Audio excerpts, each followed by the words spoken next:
आज हम जानने वाले हैं सीमा शुल्क के बारे में कि क्या है सीमा शुल्क, क्या है उसकी पृष्ठभूमि, उसका अर्थ क्या है, उसके संवैधानिक प्रावधान क्या है, उसके लागू करने का आधार क्या है। ये सब हम इसके बारे में जानेंगे। मतलब सीमा शुल्क के बारे में पूरी विस्तृत चर्चा हम इस क्लास में करने वाले हैं। तो आप सभी का स्वागत है हमारे चैनल पे। चलो स्टार्ट करते हैं।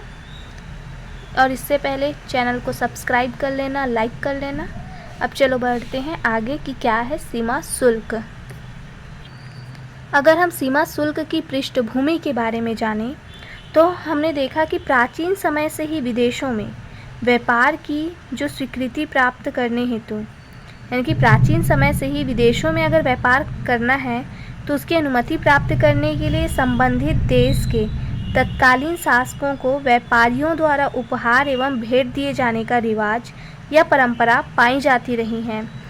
अर्थात इसमें क्या कहा गया है, मतलब बहुत पुराने समय से ये रिवाज चला आ रहा है कि अगर आपको किसी देश में जाके या किसी विदेश में जाके व्यापार करना है तो वो उस देश के शासक, उन जो शासक वर्ग हैं उनको व्यापारी क्या करते हैं, भेंट देने का कार्य करते हैं।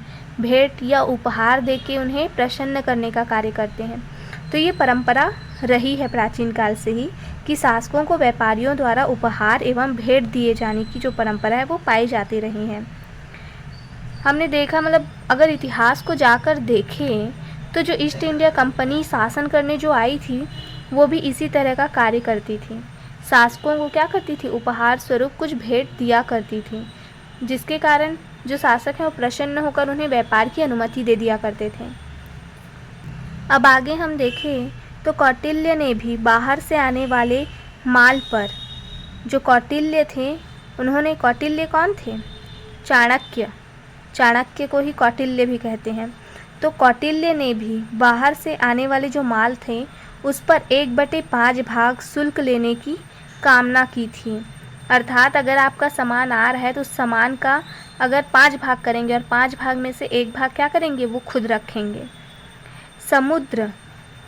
समुद्र नदी तट पर यदि माल उतरवाया जाए, अगर समुद्र हो या नदी तट पर अगर माल उतरवाया जाता है तब भी तट कर देने के लिए उत्तरदायी होते थे, तो भी टैक्स लिया जाता था। ये क्या है, तट कर लिया जाता था, यानी कि टैक्स लिया जाता था। इसी संबंध में कौटिल्य ने अपने ग्रंथ अर्थशास्त्र में यह नीति निर्देशित की है कि राजा को सभी माल के आगमन पर शुल्क वसूल करना चाहिए। यानी कि राजा को क्या करना चाहिए, जो भी माल बाहर से आ रहा है उस पर शुल्क लेना चाहिए। और विदेशी व्यापार में लागू शब्द जो कस्टम ड्यूटी शब्द है उसका प्रादुर्भाव शायद इसी रिवाज या परंपरा के कारण हुआ हो। वर्तमान में आयात एवं निर्यात शुल्क प्रत्येक देश की आय के महत्वपूर्ण स्रोत हैं। क्या है, वर्तमान में देखें तो आय और निर्यात शुल्क जो होते हैं वो प्रत्येक देश की आय के एक महत्वपूर्ण स्रोत होते हैं। अर्थात अगर कोई सामान बाहर से हमारे देश में आ रहा है। अब हम सीमा शुल्क के अर्थ के बारे में जानेंगे। तो विदेशी व्यापार के अंतर्गत आयात एवं निर्यात पर लगाए जाने वाले कर को सीमा शुल्क कहते हैं। क्या कहते हैं, जो भी वस्तु आ रही है या जो भी वस्तु हम बाहर भेज रहे हैं उस पर जो टैक्स लगता है, यानी कि सीमा पार जाने से, यानी कि जो लाइन है रहती है किसी देश की, वो सीमा से जैसे ही क्रॉस होती है तो क्रॉस होने के बाद क्या लगता है, यहाँ पे एक टैक्स लगाया जाता है। जब किसी दूसरे देश में इंटर होती है कोई भी वस्तु तो टैक्स लगाया जाता है। और ये टैक्स क्या है, ये सीमा शुल्क है। क्या है, सीमा शुल्क है। अर्थात आयात और निर्यात पर जो लगाए जाने वाला कर होता है वो क्या है, सीमा शुल्क है। अगर कोई पूछे कि सीमा शुल्क क्या है तो आयात और निर्यात पर जो टैक्स लगाया जाता है किसी देश की सीमा के अंदर, क्या किया जाता है, किसी देश की सीमा के अंदर जो टैक्स लगाया जाता है वो सीमा शुल्क है। क्या है, सीमा शुल्क है। और यह केंद्र सरकार द्वारा आरोपित एवं वसूल किया जाता है। अगर कोई पूछे कि सीमा शुल्क जो है वो कौन आरोपित करता है या कौन लगाता है, तो कौन लगाता है, केंद्र सरकार द्वारा लगाया जाता है और उन्हीं के द्वारा वसूल किया जाता है। सीमा शुल्क का केंद्रीय राजस्व एवं विदेशी व्यापार में महत्वपूर्ण स्थान है। क्यों है? क्योंकि एक इनकम का बहुत ही अच्छा स्रोत है।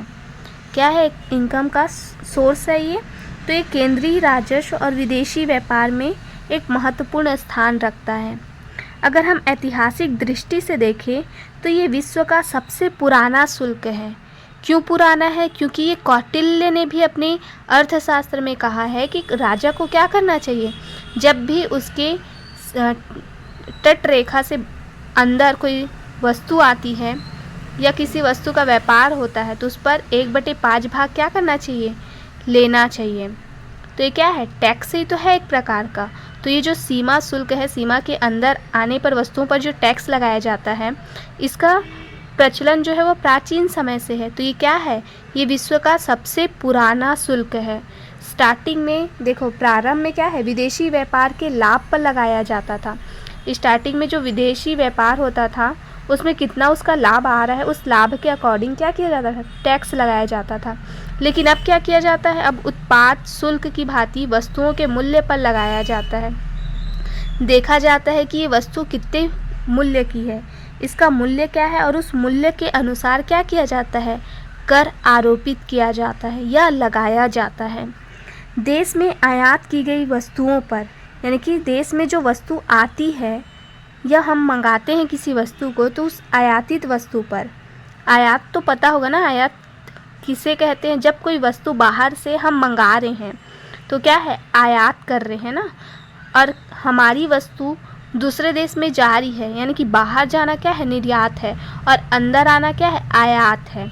तो वस्तु जब हम अपने देश में लाते हैं तो वो आयात होगा, और जब देश से कोई वस्तु बाहर जाती है तो वो निर्यात होगा। तो आयात वस्तुओं पर आयात शुल्क और निर्यात वस्तुओं पर निर्यात शुल्क लगाया जाता है। ठीक है, इतना तो समझ में आ गया होगा कि सीमा शुल्क क्या है, और इसका प्रचलन बहुत प्राचीन काल से ही देखने को मिलता है।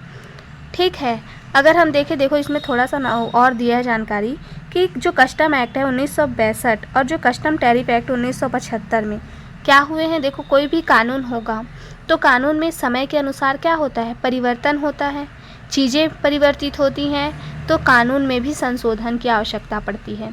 तो इसमें भी क्या हुआ है, इसमें भी समय समय पर संशोधन होते रहे हैं इस कानून पे। और इस पुस्तक में अगर हम देखें तो इन अधिनियमों में वित्त अधिनियम 2018 तक के संशोधन को हम देखेंगे, है ना। मतलब क्या है, लेटेस्ट जितने भी संशोधन हो चुके हैं तो 2018 तक का संशोधन हो चुका है, तो जो भी संशोधन हो चुके हैं उसके बारे में भी पढ़ेंगे। तो संशोधनों को ध्यान में रखते हुए इसके जो प्रावधान हैं उसको अच्छे से समझाने का इस बुक में क्या किया गया है, प्रयास किया गया है। तो जो भी मैं बताऊं उसको बहुत ही अच्छे से सुनना, समझना, क्योंकि बहुत ही काम आने वाला है। और हर एग्ज़ाम में पूछा जाता है कि सीमा शुल्क क्या है, इसके क्या प्रावधान है, संवैधानिक प्रावधान क्या है, इसकी विशेषता क्या है, ये क्यों लगाए जाते हैं, राज्य को या राष्ट्र को इससे क्या लाभ मिलता है। तो ये सब हम आगे पढ़ेंगे, लेकिन अभी सिर्फ इतना ही करते हैं क्योंकि वीडियो लंबा हो जाएगा। आगे का हम पढ़ेंगे, इसके जो संवैधानिक प्रावधान है उसके बारे में हम अगले वीडियो में पढ़ेंगे। ठीक है, तो अभी के लिए बस इतना ही।